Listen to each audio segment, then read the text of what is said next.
मुळामध्ये भाजप आणि शिवसेनेचा जो अजेंडा आहे तो हिंदुत्वाचा आहे आणि हिंदुत्वावर आता अनेक जण तोंडसूक जे घ्यायला लागलेले आहेत त्याचा निषेध म्हणून आज महाराष्ट्रभर अनेक ठिकाणी आंदोलन करण्यात आलेली आहे. धर्माच्या विरोधात बोलू नये किंवा इतर जातीच्या विरोधात बोलू नये हे तेवढं जरी सत्य असलं, आम्ही जर कुणाच्या विरोधात बोललो तर त्याचा आगडोम उसळतो, त्याच्यावर टीका केली जाते आणि हिंदू धर्माच्या विरोधात जर कोणीही बोललं तर त्याला प्रत्युत्तर देऊ नये अशी जी काही भूमिका काही लोक जे घेत आहेत त्याला त्यांचा निषेध करण्यासाठी आणि हिंदुत्वावर कोणी या धर्मावर कोणी बोलू नये त्यांचाही निषेध करण्यासाठी आजचं हे आंदोलन होतं. हे नितेश राणेंनी त्यामध्ये भर घालण्यासाठी वक्तव्य केलं. कोणत्याही मुस्लिम व्यक्तींसोबत आता व्यवहार करू नका अशा पद्धतीने वक्तव्य केलं. महाराष्ट्राची संस्कृती अशी आहे का, याच्यातून काय सिद्ध होतं? नाही, नितेश राणेंनी जे काही वक्तव्य केलं ते त्याचं व्यक्तिगत मत आहे, त्याच्याशी आम्ही सहमत नाही. वर्षा बंगल्यावर मध्यरात्री बैठक झाल्याची माहिती आहे, त्याच्यात काही खलबतं झाली. ज्या बैठकीला मुख्यमंत्री अजित पवार, प्रफुल्ल पटेल, उदय सामंत यांच्यात ही बैठक झालेली आहे. मुख्यमंत्र्याच्या निवासस्थानी गणरायाचं आगमन असतं आणि त्याला सर्व पक्षाचे लोक येत असतात आणि त्यातलाच एक भाग म्हणून काल अजितदादा, प्रफुल्ल पटेल हे सर्वजण गणरायाच्या दर्शनासाठी आले होते. निश्चित त्याच्यामध्ये राजकीय चर्चा सुद्धा झाली असावी. येणारी निवडणुकीच्या कालावधीमध्ये नेमकी अजितदादांची भूमिका काय किंवा प्रफुल्ल पटेलची भूमिका काय ही त्यांनी शिंदे समोर मांडली असावी. परंतु एकमेकाच्या चर्चेमध्ये जो संवाद होतो त्यातून काही चांगलं बाहेर निघेल अशी अपेक्षा आहे. परंतु त्या चर्चेच्या संदर्भामध्ये कोणतीही माहिती बाहेर कुणालाही सांगण्यात आलेली नाही. निवडणुकीच्या पार्श्वभूमीवर चर्चा झाल्याचं सांगतात. त्याच्यामध्ये निवडणुकीच्या पार्श्वभूमीवर चर्चा होणारच ना. जेव्हा गणरायाच्या दर्शनाला गेले त्या टायमाला सीएम बरोबर त्यांच्या चर्चा ह्या निश्चित झालेल्या आहेत. त्या नाकारता कशा येतील? आणि मग अजितदादांना किती जागा लढवायच्या किंवा त्यांचा काय हेतू आहे, काय काय मतदारसंघामध्ये परिस्थिती आहे, कदाचित त्यांनी एकमेकाशी शेअर केले असाव्यात आणि ते काही गैरही नाही ना. उद्या जेव्हा युतीची बैठक होईल, मग एकनाथ शिंदे असतील, देवेंद्र फडणवीस असतील, अजितदादा असतील, त्यावेळेला या चर्चामधून आणखीन चांगलं काय निघता येईल. त्याच्यापूर्वी जर असं जर बैठका होत असेल तर ती गोष्ट चांगली आहे. चर्चा झालीच पाहिजे. नसता हे राहिलं ते राहिलं करण्यापेक्षा आपण चर्चेतून चांगला मार्ग काढू ही भूमिका मुख्यमंत्र्याची आणि अजितदादांची असावी. म्हणून काल त्याच्यावर राजकीय चर्चा सुद्धा झाली असावी. यामध्ये आणखी एक महत्त्वाचा एक मिनिट विषय सांग. येथे पंधरवड्यामध्ये महायुतीच्या 100 जागा जाहीर करण्याचं महायुतीचं लक्ष असल्याचं सांगतायत. जागा वाटपाच्या फॉर्म्युल्यावर बैठक सत्र सुरू आहे, ज्यामध्ये 50-25-25 म्हणजेच भाजपला 50 तर शिवसेना आणि राष्ट्रवादीला 25-25 अशा जागा जाहीर करणार आहेत आणि ज्या जागांवरती अडथळा नाही तेवढ्याच फक्त जागा जाहीर केल्या जाणार आहेत. निश्चितच लोकसभेला ज्या जागा वाटप झाल्या त्याला जो विलंब लागला त्या विलंबामुळे अनेक उमेदवारांना प्रचार करायला योग्य वेळ मिळाला नाही. आता महायुतीने असं ठरवलं आहे की ज्या जागेमध्ये डिस्प्यूटच नाही त्या तातडीनं ह्या घोषित करायच्या आणि त्या घोषित केल्यानंतर त्या ठिकाणचे उमेदवार हे आपल्या कामाला लागू शकतील. परंतु मला असं वाटतं की यावेळेला सर्वच जागा या लवकरात लवकर डिक्लेअर करण्याचा महायुतीचा प्रयत्न आहे आणि त्याचा निर्णय सुद्धा हे तिन्ही नेते घेणार आहेत. अजितदादा महायुतीतून थोडेसे बाजूला पडले सगळे, मात्र त्यांनी शिंदेची भेट घेतली. काय बैठक झाली? अजितदादा महायुतीतून बाहेर पडल्याचं चित्र हेच फक्त आपल्या माध्यमातून समोर येतंय. अजितदादा महायुती बरोबर आहे, महायुतीतच ते इलेक्शन लढवणार आहेत. त्यांच्यात आमच्यात कोणताही मतभेद किंवा भांडण ज्याला म्हणतो भांडण तंटा नाही. ते महायुतीच्या बरोबर खंबीरपणे उभा आहेत आणि महायुती त्यांच्याबरोबर खंबीरपणे उभे आहेत आणि ते इथूनच निवडणूक लढवणार आहे. भारतीय जनता पक्ष आणि देवेंद्र फडणवीस हे जनतेला लुटणारे पाकिटमार आहे असे मुंबईचं पुणे, नांदेड, संभाजीनगर, परभणी, नागपूर सगळीकडे बॅनर लागलेले आहेत आणि ते महागाईच्या मुद्द्यावर भाजप आणि उपमुख्यमंत्री देवेंद्र फडणवीस यांच्यावर हल्लाबोल करणारे पोस्टर्स आहेत. असे पोस्टर लावणारे जे महाभाग आहेत त्या महाभागांनी सत्तेत असताना काय केलं याचा पाडा पूर्ण महाराष्ट्राच्या जनतेला माहिती आहे. म्हणून आता यांच्या दुकानदाऱ्या हे सगळं बंद झालेल्या आहेत आणि हे दुकानदारी बंद झाल्याचं शल्य त्यांना टोचतंय. खऱ्या अर्थानं महाराष्ट्राला ज्याने लुटलंय ते आता बॅनर लावायला लागले. हे दुर्दैव आहे, परंतु असं बॅनर लावून कोणताही फरक सर्वसामान्य माणसावर पडणार नाही. सर्वसामान्य माणसाला जे पाहिजे ते हे महायुती सरकार देत आहे.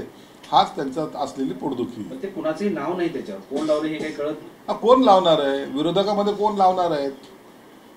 काही रिकामटेकडे असतात जे महाविकास आघाडीतले आहेत, त्यांनाच हा उद्योग सुचू शकतो. त्यांना आजकाल प्रत्येक गोष्टीमध्ये स्वतःहून स्वमोठं इंटरेस्ट घेऊन अशा गोष्टी करण्यामध्ये जास्त वेळ घालवण्यामध्ये त्यांना आनंद वाटतोय. सरकार स्पीडने काम करते, नेहमी दावा करतात गोरगरिबांसाठी, मात्र 3 दिवसात 370 जी आर याच्यावर आता टीका होऊ लागली. 4 दिवसात 370 जी आर. निवडणुकीच्या जे विधानसभेमध्ये आचारसंहिता लागणार आहे त्यापूर्वी लोकांचं असलेली कामाचं गती आणखीन वाढली पाहिजे. जी आर निघाले म्हणजे काय पर्सनल कुणाच्या फायद्याचे जी आर नाही, ते सर्वसामान्यांना जे उपभोगाचे आहेत, जे त्यांना महत्त्वाचे वाटत आहेत त्या संदर्भातले जी आर काढण्यात आलेले. तुम्ही कोणताही जी आर समोर आणा, त्याच्यामध्ये कॉमन माणूस हा केंद्रबिंदू ठरूनच ते काढलेले जी आर आहेत. ते एवढं जर काही गती सरकारला आहे तर तुमचे आमदार आहेत संजय गायकवाड, त्याच्यात माझ्या मतदारसंघातले जर कामं मार्गी लागली नाही तर मी मंत्रालयामध्ये उपोषणाला बसणार आहे. संजय गायकवाडने जे स्टेटमेंट केलेलं ते असं केलेलं आहे की मुख्यमंत्री साहेबांनी मान्यता दिल्यानंतरही मंत्रालयातील अधिकारी जर त्याला गती देत नसेल तर मी त्या ठिकाणी उपोषणाला किंवा धरणे आंदोलन बसणार आहे. याचा अर्थ असा होतो की अधिकाऱ्यामध्ये, काही अधिकाऱ्यामध्ये, संपूर्ण नाही पण काही अधिकाऱ्यामध्ये जो चालढकलपणा आहे तो त्यांनी उघडकीस आणण्याचा प्रयत्न केलेला आहे आणि त्याची दखल सुद्धा मुख्यमंत्री साहेबांनी घेतली आहे. फेल्युअर नाही, पण असा एखादा अधिकारी असतो, सर्वच अधिकारी एवढ्या गतीने काम करायला लागले तर महाराष्ट्र आपलं कुठंच्या कुठं जाईल. परंतु एखादा अधिकारी असतो आणि त्याच्या विरोधात त्यांचं हे आंदोलन आहे, त्याची दखल मुख्यमंत्र्यांनी घेतली. काही अधिकारी असतात जसे राजकारणात असतात तसं कर्मचाऱ्यामध्ये सुद्धा असतात. सर्वच चांगले आणि सर्वच वाईट असं मी म्हणत नाही. महाराष्ट्र कुठच्या कुठे गेला असता म्हणजे तो तिथे गेल्यानंतर महाराष्ट्राच्या विकासाचा खेळ बसले नाही. तसं तुम्ही आता गैर अर्थ काढू नका की मी सगळे कर्मचारी माझ्या अंगावर येतील आणि मग मी त्या अधिकाराच्या विरोधात काहीतरी बोलतोय, असं काही चुकीचं तुम्ही स्टेटमेंट करू नका. काही अधिकारी काम करत नाही हे सगळ्या अधिकाऱ्यांना माहिती आहे. भंडाऱ्यामध्ये सध्या पूरस्थिती आहे, पूरस्थितीमध्ये लोक त्रस्त झाले, तर तिथले खासदार प्रशांत पडोळे हे पुराच्या पाण्यात स्टंट करतायत, रील काढतायत. खासदारांनी असं करायला नको होतं. जेव्हा पूर परिस्थिती असते त्या टायमाला मदतीचा हेतू आपला असला पाहिजे, पण अशा टायमाला रील काढली आणि त्यांनी त्याची माफी मागितलेली. म्हणून आता विषय तिथं संपलेला बरा, परंतु चुकूनही अशी रील काढून ह्या स्टंटबाजी आपल्याला परवडणारे नाही. दादा, लोकसभा सचिवालयाने नामाचं जो हे केलेलं असेल तुमच्या कार्यालयाच्या, त्याच्यामध्ये शिवसेना शिंदे गट असं नामकरण आलंय. म्हणजे प्युअर कट शिवसेना त्याला जे नाव वापरता त्याला तुम्हाला शिंदे गट लावा लागेल. तुम्ही शिवसेनेवर दावा करता. नुसतं शिवसेना शिंदे गट करण्याबरोबरच राष्ट्रवादीला जे कार्यालय दिलं तर त्यात शरद पवारच्या गटाला सुद्धा, उबाटाला सुद्धा त्याने ते उबाटा गट असं केलेलं आहे, काय उद्धव ठाकरे गट असं केलेलं आहे. कन्फ्युजन वाढवलं. या संदर्भामध्ये आमचे मंत्री आणि गटनेते श्रीकांत शिंदे हे स्वतः लोकसभेच्या अध्यक्षाला भेटून त्या संदर्भामध्ये त्यांना त्या सूचना करणार आहेत की आम्हाला अधिकृत मान्यता असल्यामुळे शिवसेना शिंदे गट नाही तर शिवसेना हाच शब्द ठेवावा, ही मागणी सुद्धा ते लोकसभेच्या अध्यक्षाला म्हणून करणार आहेत. दुसरा मुद्दा आहे की भाजपच्या मंत्र्यांच्या प्रकल्पाला अजितदादांनी ब्रेक लावलाय. लोणावळ्यातल्या कार्ला इथं एक चाणक्य एक्सलन्स सेंटरची निविदा अजित पवारांकडून रद्द करण्यात आली आहे. मंगल प्रभात लोढा यांच्या संकल्पनेतून तो प्रकल्प साकारला जात होता. दुसरं, भाजपचे गिरीश महाजन आहेत, त्यांचा सुद्धा पालकमंत्री आणि जिल्हाधिकाऱ्यांनी डावलून प्रस्ताव मान्यतेसाठी थेट उच्चाधिकार समितीकडे पाठवण्यात आल्याची तक्रार आहे आणि नावातून चाणक्य हटवून बदल करण्याच्या सूचना दिल्या पाहिजे. या संदर्भात मला अधिकृत काही माहिती नाही आहे, परंतु मला वाटतं लोणावळा प्रकरणात त्यांनी स्टे दिलेला आहे, कोणतं ते रद्द केलेलं नाही आणि योग्य ती माहिती घेऊन मी तुम्हाला सांगेल. विद्यार्थी असं म्हणाले की आमची महाविकास आघाडी सोबत मुंबईत बैठक झाली, कोणत्या हॉटेलमध्ये झाली, नेते कोणत्या गाडीत आले हे सगळं मी सांगू शकतो आणि जर हे नेते सांगत नसतील तर उद्धव ठाकरेंनी विचारा, त्यांना सगळं माहिती. इम्तियाज जलीलांनी पडदा ठेवण्याचं काही कारण नाही आहे. कोणत्या गाडीत आले, कोण कोण आले, हे सर्वसामान्य जनतेसमोर त्यांनी मांडायला हवं होतं. या गुप्त बैठका कशासाठी? जर त्यांना युती करायची असेल तर त्यांनी उघडपणे आलं पाहिजे. परंतु हा जो डाव आहे, हा डाव मुस्लिम मताचं कसं त्यांना खेळवायचं, मुस्लिम समाजाला कसं वेठी धरायचं यासाठी झालेली ती बैठक आहे. लोकसभेला याच प्रकारे प्रकाश आंबेडकर साहेबांना उद्धव गटाने असा जवळ करून प्रेस वगैरे घेऊन सर्व केलं होतं आणि ऐन वेळेला त्यांना बाजूला सारलं होतं. तीच पद्धत MIM बरोबर करायचा सुद्धा उद्धव गटाचा डाव आहे. ते बोलतील आणि नंतर ऐन वेळेला तुम हमको मदत करो. गेल्या वेळेला लोकसभेला MIMने अनेक ठिकाणी उमेदवार जे उभे केले नव्हते त्याचं कारण असं होतं की ह्यांच्यामध्ये झालेली ही ट्रान्झॅक्शन, ज्याला दलाली म्हणता येईल, ही झाली होती. म्हणून MIMने आपले उमेदवार उभे केले नव्हते. दुसरा एक मुद्दा आहे बीप वरून सुरू झालेला आहे. इम्तियाज जलील काल असं म्हणाले की राऊत, बावनकुळे आणि शिरसाट हे बीप खात असतात. त्याचबरोबर ते म्हणाले की नेते बीप खातात आणि कार्यकर्त्यांना भडकवतात, दरवाजा बंद करून बीप खातात, बाकी सगळे नाटक करतात. इम्तियाज जलीलांना कोण काय खातं याची इतकी इत्तंभूत माहिती ठेवण्याची गरज नाही. तुम्ही काय करतात हे आम्हाला उघड करायला लावू नका. आम्ही काय खातो काय नाही खातो हा आमचा प्रश्न आहे आणि त्याच्यावर तुम्हाला भाष्य करण्याचा कोणताही अधिकार नाही. परंतु तुम्ही कुठं कुठं गुडघे टेकता याची जर माहिती जर आम्ही जर सर्वांना दिली तर ते तुम्हाला महागात पडेल. मराठा आरक्षणावरती आज हायकोर्टामध्ये सुनावणी आहे. ओबीसीतून आरक्षणाच्या मुद्द्यावर हायकोर्टाने काही प्रश्न उपस्थित केले.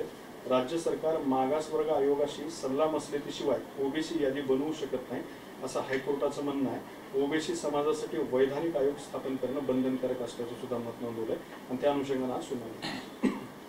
हे सर्व बाबी ज्या मागच्या वेळेला मराठा समाजाला मिळालेलं आरक्षण ज्या कारणास्तव रद्द करण्यात आलं होतं त्या सगळ्या बाबी विचारात घेऊनच आम्ही मागासवर्गीय आयोग असेल किंवा शिंदे समिती असेल ही त्यासाठी नेमलेली आहे आणि सर्व आढावा मराठा समाज मागास कसा आहे या संदर्भामध्ये आढावा घेण्यासाठी जवळपास 3.5 लाख कर्मचारी घरोघर जाऊन त्याचा सर्वे करतात. तो यासाठीच करत होतो की उद्या सुप्रीम कोर्टामध्ये जेव्हा सुनावणी होईल त्या टायमाला कायदेशीर प्रक्रिया आम्ही पूर्ण केलेली आहे हे आम्हाला कोर्टाला सांगता येईल. म्हणून ते सगळं प्रक्रियेला जो काही वेळ लागला होता, काही लोकांना वाटत होतं 2 दिवसातच त्यांनी प्रक्रिया पूर्ण केली पाहिजे होती आणि ते ताबडतोबीने काहीतरी घोषणा केली पाहिजे होती. परंतु ते न करता कायद्याच्या चौकटीत बसवताना ज्या अडचणी येतील भविष्यात त्या बाजूला सारण्यासाठी हे सर्व शिंदे समिती असेल, मागासवर्गीय आयोग असेल याचं गठन करून ते सर्वे करण्यात आला आणि म्हणून सुप्रीम कोर्टामध्ये सुद्धा आता जे मराठा समाजाला 10% आरक्षण दिले ते टिकावं ही आमची भूमिका आहे. बीफ कटलेटवरून संजय राऊत यांच्या विरोधात विश्व हिंदू परिषद आक्रमक झाली आहे. बीफ कटलेटचा पुरावा द्या नाहीतर संजय राऊत विरोधात FIR दाखल करणार असल्याचं म्हणणं. अहो, त्या लाहोरीच्या हॉटेलच्या मालकाने इतिहासात पहिल्यांदा एखादा इतका मोठा 1001 कोटीचा अब्रू नुकसानीचा दावा दाखल करतात आणि हा जो काही खोटं बोलतो ना पण रेटून बोलतो. मला एक सांगा, हॉटेलमध्ये जेवल्याचं बिल गाडीच्या सीटवर कोणी पाडतं का? हा मूर्खपणाचा कळस. काहीतरी फेकायचं, काहीतरी खोटं बोलायचं. आता बावनकुळेचा मुलगा आहे ते हॉटेलचं बिल घेऊन खिशात घेऊन फिरतोय, त्याला काय दुसरीकडून वापस घ्यायचे होते का ते पैसे? परंतु हे सांगायचं, लोकांची दिशाभूल करायची. मग त्या गाडीमध्ये आम्हाला बिल सापडलं, कुठे आहे ते बिल? दाखव ना, सगळ्या कॅमेऱ्याला दाखव ना. परंतु ह्या खोट्या गोष्टी पसरून कुणाची बदनामी कशी करायची? त्या हॉटेल मालकाने आयुष्यामध्ये कधी बीफ विकलं नाही. त्या हॉटेल मालकाच्या धंद्यावर आता जो काही परिणाम होतोय ह्या लोकांच्या मूर्खपणाच्या स्टेटमेंटमुळं. म्हणून संजय राऊत सारखा खोटारडा माणूस, सायको माणूस, व्हिम्जिकल माणूस मला वाटतं महाराष्ट्रात दुसरा नाही. कर्नाटकला मांडा नावाच्या गावामध्ये दुकानांना आग लावण्यात आली. गणपती विसर्जनाच्या मिरवणुकी दरम्यान हा सगळा प्रकार झाला. दगडफेक सुद्धा झाली. गणपतीच्या काळात असतील, शिवजयंतीच्या काळात असतील, काही लोकांना जाती दंगली पेटवण्याचा एक हौस किंवा त्यांच्या मनावर तो असलेला विपरीत परिणाम त्याचे हे फळ आहे. जाणून बुजून दंगल कुठेतरी घडली पाहिजे, त्याचा परिणाम महाराष्ट्रात झाला पाहिजे, ही त्याच्यामागे षडयंत्र तयार असतात. परंतु महाराष्ट्रामध्ये कुठेही अशा दंगली होणार नाही याची काळजी सरकार घेते. संविधान के घर को आग लगी, घर के चिराग से ईवीएम को क्लीन चिट मिली. संविधानला आग लावली ना, तो राहुल गांधींनी जाऊन परदेशात जाऊन आग लावली. आरक्षण देणार नाही असं म्हणतोय तो. हे जे बोंबलत होते ना, घटना बदलणार, हे करणार, त्यांनी त्याचं उत्तर द्या ना. त्या राहुल गांधी जो बोंबललाय तो, अरे तुम्हाला ना दलिताला आरक्षण द्यायचंय ना, मराठा समाजाला आरक्षण द्यायचं ना, कोणत्याही समाजाला आरक्षण तुम्हाला द्यायचं नाही. तुम्ही त्यांना खेळवण्याचा प्रयत्न करताय. तुमची भूमिका आज उघड झालेली आहे. तुम्ही दलित विरोधी आहात, तुम्ही घटनेच्या विरोधात आहात. आंबेडकरांची घटना तुम्हाला मान्य नाही हे तुम्ही परदेशात जाऊन सांगतायत. म्हणून राऊतने आता जाऊन ते परदेशातून आल्यानंतर राऊतने जाऊन त्याचा सत्कार करावा, त्यांना पुष्पगुच्छ द्या, त्याचा सत्कार करा, गळ्यात गळा घाला आणि सामनाला फोटो छापून आणा. याच मुद्द्यावरून आमदार प्रसाद लाड असं म्हणतायत की मनोज जरांगे यांनी पत्रकार परिषद घेऊन आरक्षणाबद्दल राहुल गांधींना प्रश्न विचारणार का? प्रसाद लाड काय बोललोय त्याच्यावर मी उत्तर देणार नाही. आमची भूमिका स्पष्ट आहे. शिवसेनेने किंवा एकनाथ शिंदे साहेबांनी जे काही शब्द दिला होता शिवाजी महाराजांच्या साक्षीने, ते आरक्षण देण्याचा आम्ही प्रयत्न करतोय. काही अंशी आम्ही निश्चित त्याच्यामध्ये यशस्वी झालेलो आहोत. म्हणून कुणबीचे सर्टिफिकेट अनेकांना, लाखोने करोडो लोकांना मिळालेले आहेत. 10% आरक्षण मिळालेलं आहे आणि पुढेही त्यांना आरक्षण कसं द्यायचं हे शिंदेसाहेब त्यासाठी प्रयत्नशील आहेत. ओके.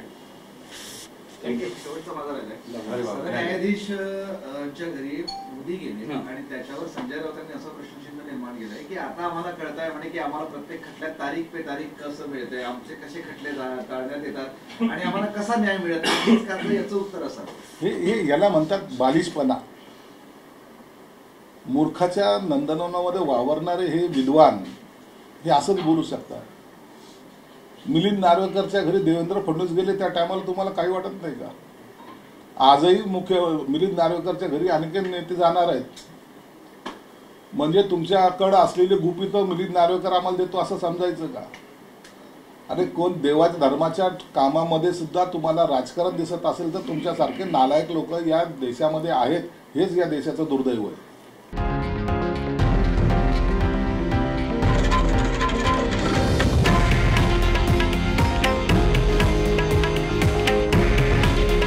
हे आहे देशातील नंबर 1 न्यूज नेटवर्क आणि आपण पाहत आहात TV9 मराठी.